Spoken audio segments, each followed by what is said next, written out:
Hey guys, in this video, we're going to be talking about a few different Greek words that have been misused and misinterpreted in Galatians chapter 3 and also in Revelation chapter 3.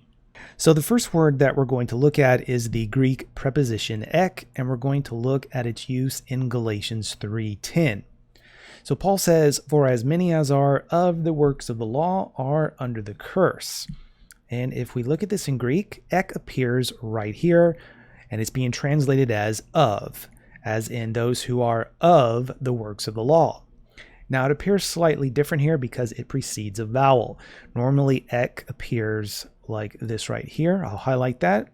That's the way it usually appears if it precedes a word that starts with a consonant. However, in the case here of x for the works of the law, the word for works here is ergon, which starts with epsilon, and epsilon is a vowel.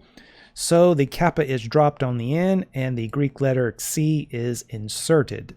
So don't get confused by this. Just because it appears different does not mean that the meaning has changed. It means the same thing. So the reason why I want to take a look at this word ek is because I'm beginning to see more people that are pushing this idea or this interpretation that says that the word ek means away from or outside of or separated out from among. So more than likely, someone probably went to a concordance, and I'll just open up the concordance number here, which is the Strong's number for ek. And we'll go down here, and what somebody probably did was went to the definitions part, and they saw here that it says away from. So then they probably went back and said, let's translate this with away from. For as many as are away from the works of the law are under the curse. Now, technically, that statement is true. People who are away from, they're not doing the works of the law, and that assumes that the works of the law is referring to obedience to the law. We'll get into that a little bit later, but for right now, we're going to assume that works of the law is referring to obedience to the law. So if those who are away from the works of the law are under the curse, that is true. If you're not doing the law, you're cursed. However, that is not what the word ek means. Ek does not mean away from. There's actually another Greek word, which would be apo. Apo means away from, and we'll get into that a little later. That's another word that I want to talk about. But ek does not mean away from. Now, just for the sake of argument, let's assume that ek does mean away from, or, it's showing separation away from something. Okay, so just for the moment, let's assume that. Let's back up one verse to verse 9. So then they which be of faith are blessed with faithful Abraham. So let's look at the Greek here. And once again, we have ek pistios, of faith. Now remember, we're assuming that ek means away from. So let's translate it that way. So then they which be away from faith are blessed. Does that make any sense to you? Those who are away from faith? I don't think so. That would be implying that you have to be away, outside of, separated from faith in order to be blessed. And we know that's not the case. So let's jump back one more verse to verse 8. And the scripture foreseeing that God would justify the heathen through faith. All right, so let's look at the Greek. And here we have ek pistios. Now the word ek here is being translated right here as through. And that's not the best translation to use here. And we're going to talk about that a little later because there's another Greek word that I want to talk about dealing with the word through. So once again, we have the word ek. Now, let's assume again that ek means away from, or showing separation from, or outside of. And the scripture foreseeing that God would justify the heathen away from and separated outside of faith. Again, that does not make any sense at all. That would be implying that in order to be justified, we have to get rid of faith, that it happens away from faith. We know that is not true. So it should be pretty obvious that ek does not mean away from. So if it doesn't mean away from, then what exactly does it mean? Well, it's basically just an indicator denoting origin. It's like a finger pointing at the origin from where an action has taken place. So in the case here of Galatians 3:10, where it says ek ergon nomo, which would be works of the law, ek here would be pointing at works of the law as an origin. Unfortunately, there's no specific action that's listed here in Galatians 3:10. So rather than try to guess what the action is, I'm going to look at the context, and maybe the context can tell us what the action is. So if we were to go back to chapter 2, we see here in verse 16, Paul says, knowing that a man is not justified by the works of the law. If we were to look at this in Greek, here we have of the works of the law. So Paul here in Galatians 2:16 makes it very clear that no man is justified by the works of the law. So the action here is justification, a man being justified. And the word ek right here points to the origin, which would be the works of the law. So if we go back to Galatians chapter 3, here in verse 8, the action is God justifying the heathen, and we have the word ek, or the preposition ek, and it's pointing at faith as the origin from where this justification comes from. What that means is that faith has to come to the heathen before the heathen can be justified. And then again in verse 9, we have, so then they which be, okay, be what? Now we have no action listed. Well, what if the action is in the context? The action is justification. So then they which are, okay, are what? Justified. Ek pistios. They are justified from out of a position of faith, are blessed with faithful Abraham. Verse 10, for as many as are, okay, are what? Are justified. That's the action, because that's what the context is all about. For as many as are justified from out of the works of the law are under the curse. Now remember back in 2:16, he said, no man is justified from out of the works of the law. But here he's saying those who are, or at least they think they are, they're under a curse. Why are they under a curse? Now I think we all know the popular mainstream Christian interpretation of this. Most of the Christian world believes that the works of the law is referring to any and all obedience to the law. So they interpret this verse to say that if anybody is doing the law, then they are under the curse. And the reason why is because cursed is everyone that does not do the law. Well, that doesn't make any sense. So you're cursed when you do it, and you're cursed when you don't do it? Does that make any sense? So I do not believe that the works of the law is referring to any and all obedience to the law of God. Rather, I believe it's referring to a very small list of laws and commandments that are found in the Dead Sea Scrolls. The name of the document is 4QMMT, and the MMT stands for Miskat Maaseh HaTorah, which is basically the precepts or works of the law. So you can see that this list is not very long. And it deals with the sin offering with Gentiles, what Gentiles need to do concerning the temple and the sacrifices and the vessels that are used. It also talks about if you have an offering of wheat and the Gentiles touch it, then it is unclean and you can no longer eat of it. So it's different things of that nature concerning the offerings and the temple and the vessels that are being used. So down at the bottom of this short list, and let me find it, it says right here, and it shall be reckoned to you as justice, or in other words, justice could also be interpreted as righteousness or justification. So it shall be reckoned to you as righteousness when you do what is upright and good before him, for your good and that of Israel. And if we look down a little bit further, we see, and also to you we have written some of the precepts of the law, which we think are good for you.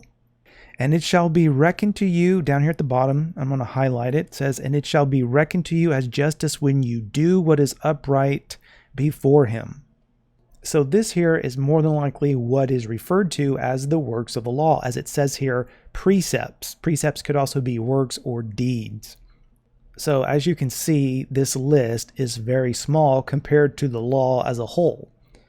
So if we go back to Galatians 3:10, Paul says, no one is justified from out of the position of the works of the law. In other words, remember, ek is pointing at the works of the law as the origin from where justification comes from. And Paul says, no, I don't think so. It actually originates from faith. Ek should be pointing at faith, not the works of the law. So more than likely, that's what's going on here in Galatians 3:10. The works of the law would be referring to a very short list of things. That's why these people are cursed. Because Paul quotes from Deuteronomy, and he says, cursed is everyone that continueth not in all things which are written in the book of the law to do them. Well, the Galatians were not doing all things, or at least all that applied to them. They were doing a very short list found in the works of the law. So the Greek preposition ek does not mean away from. It actually means from out of, and it points at the object from which the action is coming from out of. So justification and faith. Ek points at faith, meaning that's where the justification came from. That's what ek does. It does not mean away from. Okay, so now what I want to do is I want to talk about the preposition ek as it's used in Revelation chapter 3. But first, I want to play a video for you. This is basically the only video that I could find on the Greek word ek, where people were actually talking about it. And this is from the John Ankerberg show. I'm not sure who John Ankerberg is. I'm sure he's probably a Christian minister with his own show. The point of this, though, is not to call them out and to criticize them or make fun of them. That's not what I want to do, but rather I just want you to listen to what they say regarding the Greek word ek, as it's found in, I think one place is 1 Thessalonians chapter 1, but mainly in Revelation chapter 3. So the video is only about 2 minutes in length, so I'm going to go ahead and play it for you, and then we'll talk about it after it's done. But Ron, I want to come back to this thing. He also says, who delivers us, this mighty act of power, right. And then he uses ek, the Greek word ek, from, and then he says, the wrath to come. And the Greek word is the wrath, with a definite article, the coming. Right. Now, let's take this word ek. What does ek mean? He's going to deliver us from. Well, it means out of or separate from. You see, God is not going to just see us through the tribulation and protect us. He's going to keep us out of the actual time period. And we see that not just in 1 Thessalonians 1, 9, and 10, but Revelation 3:10. Same word. It's the same word that is used when we are kept out of the hour of trial, the actual time period of the tribulation. Not part of the tribulation, not half of the tribulation, not the last part of the tribulation, as some of the other views hold, but rather the entire hour of trial. The church will be kept out of it. And that phrase, the wrath, is very, very important, John. Definite articles don't mean that much in English. They really don't. But in the original Greek, they mean everything. For example, if you consult some of the best Greek grammars today, you'll find whole sections on the definite article and how they serve to specify things.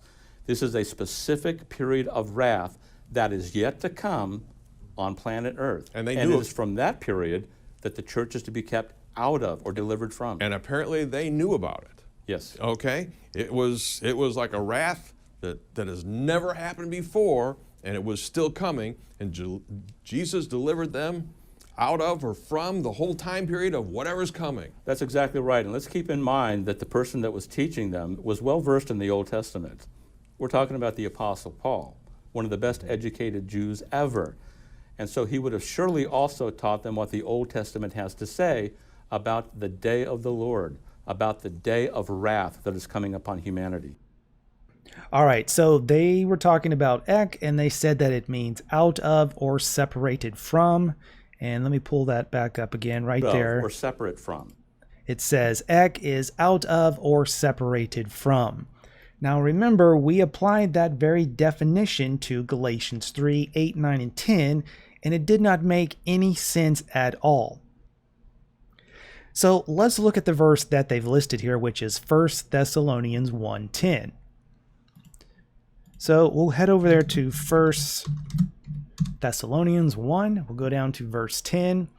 And to wait for his Son from heaven, whom he raised from the dead, even Jesus, which delivered us from the wrath to come.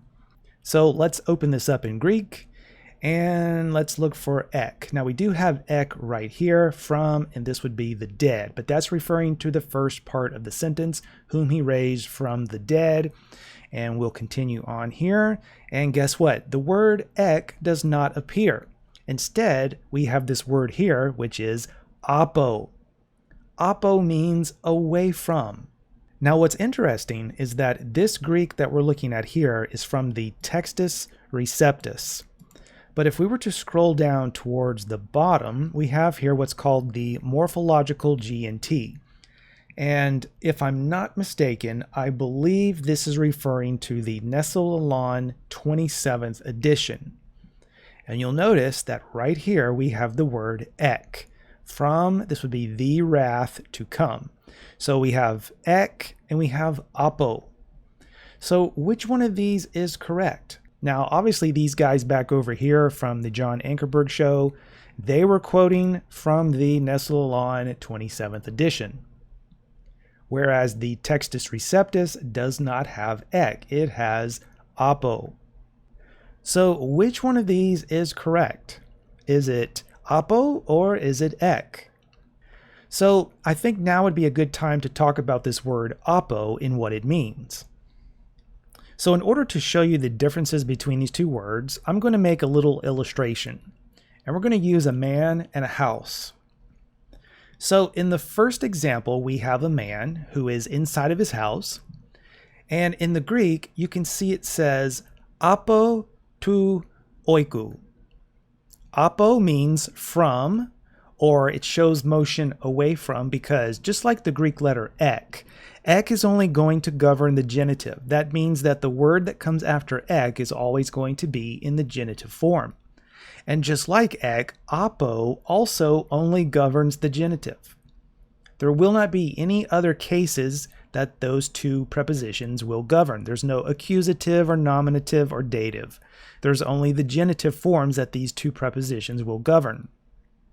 So the genitive form shows motion away from something or from out of something, meaning you were in it and then you came from out of it. So in the first example, we have the man who is in his house, and the Greek here says apo, which means away from. To would be the definite article the, and then we have oikou, which is house. So we have away from the house. And you can see the man running away from his house. He is putting distance and separation between him and his house. Now in the second example, we have ek to oikou. This would be from out of the house. Now, rather than doing what the first man did, which was run away from the house, the man here in the second example, he's inside of his house and he steps from out of the house onto his front porch. That's as far as he goes. He's not moving away from the house. He's not putting separation and distance between him and the house. He's just coming from out of it. That is the difference between apo and ek. Apo means away from, and ek means from out of. So back to 1 Thessalonians chapter 1, and we have apo versus ek. Which one of these is correct? Well, I'm not really sure. I think a better question to ask is, what is the wrath that is being spoken of that he's going to deliver us from? Would it be the wrath of man, the wrath of Satan, or the wrath of God? Those are three different types of wrath. So those are just a few questions that are for an entirely different topic and video altogether. Okay, so the next part they talked about was Revelation chapter 3:10. I will keep you from out of the hour of trial that is coming upon the whole world. So let's go look at that. So that's going to be Revelation 3. Verse 10, because thou hast kept the word of my patience, I also will keep thee from the hour of temptation, which shall come upon all the world to try them that dwell upon the earth. All right, so let's look at it in Greek, and we have here ek, which would be from the hour. And if we look down at the bottom at the other text, we also have ek from the hour.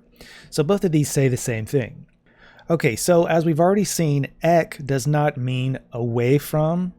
It means from out of, meaning it's pointing to the origin and telling you where an action has taken place. So what is the action in this sentence? Well, Yeshua says, because thou hast kept the word of my patience, I also will keep you. So keep is the action, and ek points at the location or the origin from where this action is taking place. Now, something that these guys over here in this video, something that they did not talk about, was the word tηρήσω, which is the word for keep. So here we have, because thou hast kept the word of my patience, I will also keep, right here. And it's right here, I believe it's pronounced tηρήσω. So if we do a little search to find the other locations where this word is found, what you'll notice is that this word is often used to describe keeping the law. But if thou wilt enter into life, keep the commandments. All therefore whatsoever they bid you to observe, that observe and do. And sitting down they watched, watching keepers, teaching them to observe all things whatsoever I have commanded you. Mark chapter 7, and he said unto them, full well you reject the commandments of God, that you may keep your own tradition. Now, if any of you are familiar with keeping the law and what it means to keep or observe the law, you'll know that it means to guard it. If you're going to keep the commandments or keep the law, that means you're going to not only observe them, but you're going to guard them. This word keep, tηρήσω, means to keep a watchful eye on. It means to watch it and to guard it. So back to Revelation chapter 3, Yeshua says, because thou hast kept the word of my patience, I also will guard you and observe you with a watchful eye from out of the hour of temptation. Remember, ek being translated here as from, ek is pointing at the origin from where an action is taking place. So Yeshua is going to guard during this time of hour of temptation. There's nothing here that would imply a removal and separation away from. Apo. Remember, apo means away from. There's nothing here that says a deliverance, apo, away from the hour of temptation. It just says guarding. Now, I know that a lot of the church world today will interpret this to say that this is referring to the rapture. That keeping them from the hour of temptation means that the rapture is going to happen and he's going to keep them from having to go through the tribulation period. But after dissecting this the way that I have, I honestly don't see that being the case here. Because keep does not mean removal. Keep means to guard, to keep a watchful eye on something, to guard it and to keep it. If this was speaking of being raptured away from something, then the Greek should have been worded slightly differently to say that there's going to be a deliverance or a removal apo, away from the hour of temptation. So I'm hoping by now that you can see how this Greek word ek has been misused and misinterpreted to mean away from when it doesn't really mean away from. So there's one more Greek word that I want to take a look at before we wrap this up, and that is the Greek preposition dia. So we'll go back to Galatians chapter 3, and here in verse 8 he says, and the scripture foreseeing that God would justify the heathen through faith. The Greek preposition here is ek, but is translated as through, and that's not really accurate. So I want to talk about dia. Dia actually shows up in our English language as in the word diameter. Diameter. Diameter. So what exactly is diameter? All right, so I'm going to give you a little bit of a math and geometry lesson here. So let's say we have a circle, and we're going to draw a line from the center of the circle out to the edge. That distance is called the radius. So if you took the line and continued drawing all the way to the other side of the circle, that's called the diameter. So whenever you see the word dia in Greek, think of diameter as in a line going through a circle. Now, most of the time when you see this word dia, it's going to be translated as through. But dia governs two forms or two cases. It will govern the genitive and it will also govern the accusative. So whenever you see dia plus the genitive, it's to be translated as through. But if you see dia plus the accusative, it's to be translated as because of. And I'll give you a couple of examples.